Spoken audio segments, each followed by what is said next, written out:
Hello everyone, class 10th कैसे हो आप सब। आई होप आप सब बहुत बढ़िया होंगे बच्चों। आज हम बात करने वाले हैं चैप्टर नंबर 7 की, कंट्रोल एंड कोऑर्डिनेशन की। किस तरीके से हम अपने बॉडी को कंट्रोल करते हैं, हमारे जो स्पेशल ऑर्गन है वो कैसे हमें कंट्रोल करते हैं, और किस तरीके से दूसरे ऑर्गन को काम संचालन के लिए, रेगुलेशन के लिए हमारे बॉडी के पार्ट्स रिस्पॉन्सिबल हैं। ये सारा चीज़ अपन लोग इस चैप्टर में या इस सेशन पे कवर करेंगे। ओके, देखिए, so you can join our official YouTube channel, you can also join our website. Okay, let's look. Control and coordination chapter 7। Okay, तो इसमें ज़्यादातर अपन लोग हार्मोन सिस्टम पढ़ते हैं, दिमाग दैट मीन्स ब्रेन सिस्टम पढ़ते हैं, और क्या है, मूवमेंट पढ़ते हैं प्लांट में, रिफ्लेक्स एक्शन पढ़ते हैं, नर्वस सिस्टम का हिस्सा। ओके, हाँ, मेरे ख्याल से इतना ही है इस वाले चैप्टर पे। ओके, तो चलिए देखते हैं। ओके, स्टिमुली क्या है इसको अपन लोग समझ लें, तब ज़्यादा हमें चीज़ें समझ में आएंगे, और अपन लोग रिस्पॉन्स कैसे करते हैं। देखिए, the change in the environment to which living organism response are called the stimuli. Okay, मतलब वो सारा चेंज जो कि एनवायरनमेंट में हो रहा है, जिसका लिविंग ऑर्गेनिज्म रिस्पॉन्स देते हैं। कैसे? सिंपल से एग्जांपल, रेनी सीजन कंप्लीट होने के बाद ठंडी का सीजन आता है, जिसको आप लोग विंटर कहते हो। जैसे ही ठंडी आया, चेंज कहाँ हुआ? एनवायरनमेंट पे। एनवायरनमेंट के टेम्परेचर में कमी आई, तो जो लिविंग ऑर्गेनिज्म है, जैसे कि इंसान लिविंग ऑर्गेनिज्म है, ये रिस्पॉन्स करता है एनवायरनमेंट में हुए चेंजेस का। कैसे रिस्पॉन्स करता है? मोटे मोटे स्वेटर पहनता है, ताकि उनको जो बाहर में चेंजेस आए हैं वो उसको ज़्यादा इफेक्ट ना करे। तो इसको हम लोग बोलते हैं स्टिमुली। ओके, आगे देखते हैं। एग्जाम्पल के तौर पर देख सकते हैं, हीट मतलब गर्मियों का सीजन, गर्मियों के सीजन पे टेम्परेचर ज़्यादा रहती है और अपन लोग स्वेटर नहीं पहनते। कोल्ड, स्वेटर पहनते हैं। साउंड में कैसे रिस्पॉन्स करते हैं? कोई हमें आवाज़ देता है तो हम उसका रिस्पॉन्स करते हैं, क्योंकि हम living organism, that's why we are what बेटा, sound is also one kind of the stimulus. Okay, smell का अपन लोग रिस्पॉन्स करते हैं, टेस्ट का, टच का, प्रेशर का, ग्रेविटी, प्रेशर ग्रेविटी का, वाटर का आदि। Okay, living organism response to stimuli in the form of the body movement. Okay, तो जो लिविंग ऑर्गेनिज्म है जिनमें जीवन होता है, वह इन सारे स्टिमुलस का किस तरीके से रिस्पॉन्स करते हैं? अपने बॉडी मूवमेंट के तौर पर रिस्पॉन्स करते हैं। कैसे? आपकी मम्मी बोला कि संदीप यहाँ आओ, आप वहाँ से चलकर यहाँ आओगे। चेंज क्या है? एनवायरनमेंट में साउंड में चेंज आया, आपने रिस्पॉन्स किया, वहाँ से शिफ्ट होकर के आप मम्मी के पास आते हो, that is your response. Okay, बात करते हैं कोऑर्डिनेशन की। कोऑर्डिनेशन पे क्या है? For a proper response to a stimulus many organ in the body should work together. Okay, अब समझिए कोऑर्डिनेशन क्या है। एनवायरनमेंट में जितने भी तरीके के स्टिमुलस या चेंजेस आए, उसको हम रिस्पॉन्स करते हैं, और उस रिस्पॉन्स को करने के लिए हमारे बॉडी के बहुत सारे बॉडी ऑर्गन साथ साथ काम करने लगते हैं, जिसको अपन लोग कोऑर्डिनेशन बोलते हैं। कैसे? सपोज वही वाला एग्जाम्पल लें कि संदीप यहाँ आओ किचन रूम में, ये आपकी मम्मी ने आपको चिल्लाई। ओके, तो जो संदीप है उसका कान, बॉडी ऑर्गन काम करेगा, सुना। नर्वस सिस्टम काम करेगा, ताकि सुने हुए इंफॉर्मेशन को ब्रेन को सेंड किया। ब्रेन काम करेगा कि वो रिस्पॉन्स कर रहा है, मतलब ऑर्डर जारी कर रहा है वर्किंग ऑर्गन को, पैरों को। पैर काम करेगा, जिसकी वजह से वो चल के आ रहा है। ओके, तो ये बहुत सारे बॉडी ऑर्गन जब साथ साथ काम करने लगते हैं तो उसको हम बोलते हैं कोऑर्डिनेशन। ओके, नेक्स्ट देखिए, the working together of a various organ in a organism to produce a proper response to stimulus is called the coordination.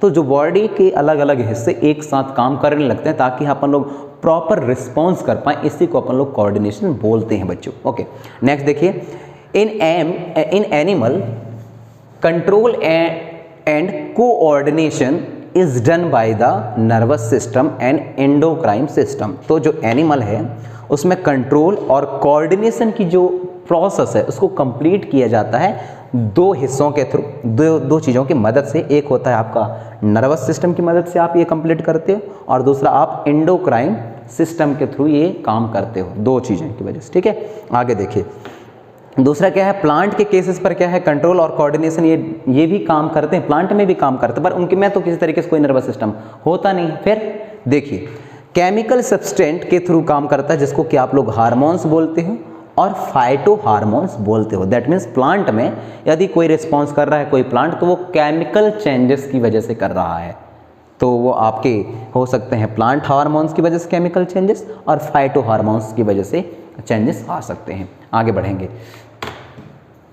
Coordination in animal की बात करते हैं। तो सबसे पहले एनिमल की बात करते हैं, किस तरीके से कोऑर्डिनेशन को अंजाम देता है। देखिए in animal control and coordination is done by the nervous system and endocrine system. Animal में हमने अभी बात किया कि कंट्रोल और कोऑर्डिनेशन को कंप्लीट करने के यदि 100% कॉन्ट्रीब्यूशन किसी को ज़्यादा तो वो आपके नर्वस सिस्टम है और दूसरा आपका एंडोक्राइन सिस्टम है। तो एंडोक्राइन सिस्टम पे आपके आ जाते हैं बच्चों ऐसे ग्लैंड जहाँ से हार्मोन्स प्रोड्यूस होते हैं। ओके नेक्स्ट देखिए, the nervous system consist of the brain. अब आपको नर्वस सिस्टम पढ़ना है। नर्वस सिस्टम होता क्या है, सपोज मैं आपको ईजी एग्जाम्पल दे देता हूँ।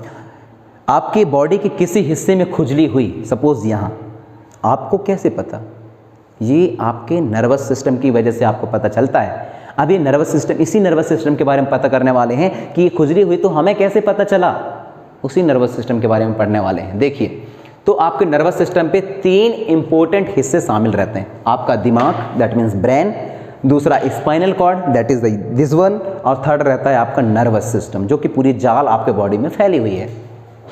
रिसेप्टर क्या होते हैं, रिसेप्टर का मतलब होता है ये इंफॉर्मेशन को एक्सेप्ट करते हैं, एनवायरनमेंट में हो रहे चेंजेस वाले इंफॉर्मेशन को एक्सेप्ट करते हैं। देखिए आर द सेंस ऑर्गन, जो रिसेप्टर होते हैं वह आपके एक तरीके के सेंस ऑर्गन है। सेंस ऑर्गन में आपके कौन कौन शामिल है बच्चों, आपका eyes, nose, tongue, ear and skin, that is your sense organ. Okay तो सेंस ऑर्गन के थ्रू जो है आप इंफॉर्मेशन को रिसीव करते हो कि एनवायरनमेंट में कौन कौन से स्टिमुलस आ रहे हैं और पास द मैसेज, और उसको आप मैसेज को पास कर देते हो through the two the brain, और वह इंफॉर्मेशन जो आपका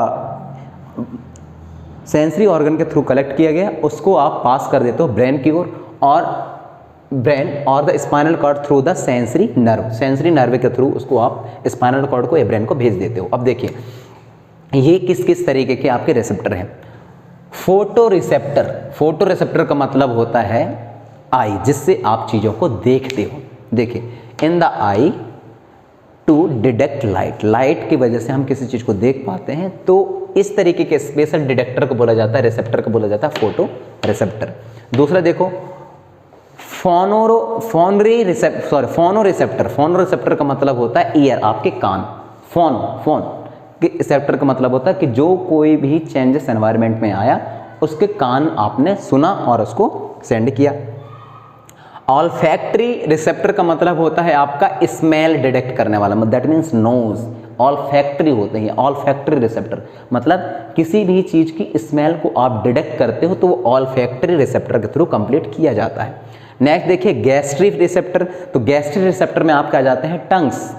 ओके टंग्स ही है ना, हाँ टंग्स आ जाते हैं गैस्ट्रिक रिसेप्टर में, जिससे किसी भी फूड मटेरियल के टेस्ट को आप अनुभव करते हो। ओके नेक्स्ट आ जाता है आपको टेंगो रिसेप्टर, जिसकी मदद से आप लोग स्किन, जिससे कभी भी कोई आपको टच करता है तब आप तुरंत फील कर लेते हो कि समवन टच मी, ओके किसी ने मुझे टच किया। ओके बात करते हैं इफेक्टर की, सेंसरी नर्व की और मोटर नर्व की। इफेक्टर क्या है, are the muscles and the gland which response to the information from the brain and spinal cord through the motor nerve. Okay देखिए इफेक्टर का मतलब होता है वो चीज़ें जिसमें आपके मसल्स शामिल रहेंगे और ग्लैंड शामिल रहेंगे जो कि किसी काम को रिस्पॉन्स करने में मदद करते हैं। ओके इंफॉर्मेशन जो कि आपके ब्रेन ने दिया है उस काम को कंप्लीट करने के लिए, या स्पाइनल कॉर्ड ने जो काम दिया है उसको कंप्लीट करने के लिए बच्चों मसल्स और ग्लैंड सिस्टम काम करते हैं, उसी को अपन लोग क्या बोलते हैं, इफेक्टर बोलते हैं। आपके नर्व के 2 हिस्से हैं, एक होता है सेंसरी नर्व, दूसरा होता है मोटर नर्व। तो सेंसरी नर्व आपके पूरे बॉडी में फैले हुए हैं और मोटर नर्व भी फैले हुए हैं। तो सेंसरी नर्व सिर्फ इंफॉर्मेशन को कलेक्ट करने का काम करता है और मोटर नर्व उस काम को रिस्पॉन्स करने के लिए काम करता है। बात समझ में आई? ओके देखिए sensory nerve which carry information from the receptor, जितने भी रिसेप्टर हैं उससे इंफॉर्मेशन को कलेक्ट करता है और ब्रेन को सेंड करता है या स्पाइनल कॉर्ड को सेंड करेगा।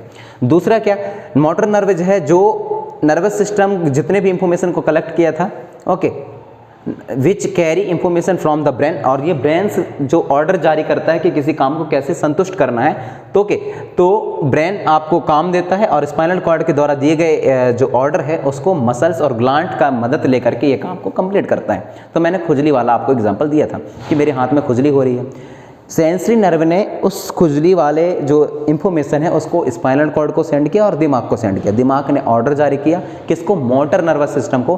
तो मोटर नर्वस सिस्टम में आपके हाथ आ जाएंगे और ये ऐसे जो हैं जिसके थ्रू आप उसको शांत कर सकते हो उस खुजली को, वो सारे मोटर नर्वस सिस्टम के ही हिस्से हैं। तो जाकर खुजली को शांत कर दिया।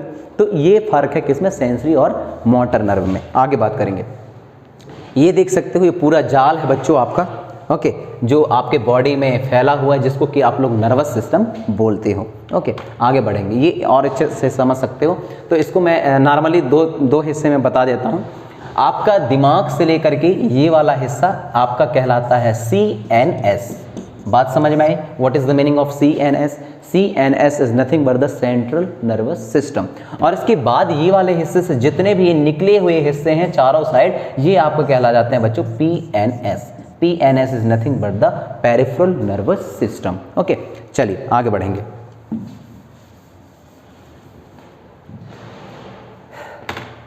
ओके, ह्यूमन नर्वस सिस्टम किस तरीके से काम करता है और कौन कौन से हिस्से इसमें शामिल हैं। देखिए, यदि ह्यूमन नर्वस सिस्टम की बात करें तो ABC के बेसिस पर बात करेंगे। तो सबसे पहले हम बात करते हैं A की। A में क्या है, part of the nervous system, मतलब कौन कौन से हिस्से हैं जो कि